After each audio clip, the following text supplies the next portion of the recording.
Hello, in this video I want to show you how to configure iPhone 15 for a senior person. And to do this we'll need to launch our settings, then let's try to find the accessibility right here, display and text size. Now we can activate bold text, which makes all of the font quite bigger. Larger text, which when you enable larger accessibility sizes, you can adjust the text size with a slider on the bottom right here.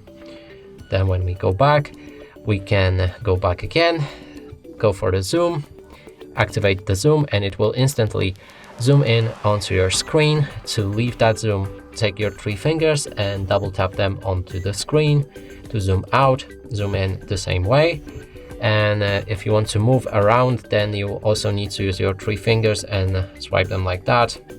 And you can also adjust the zoom sensitivity by double tapping and then sliding your fingers up and down.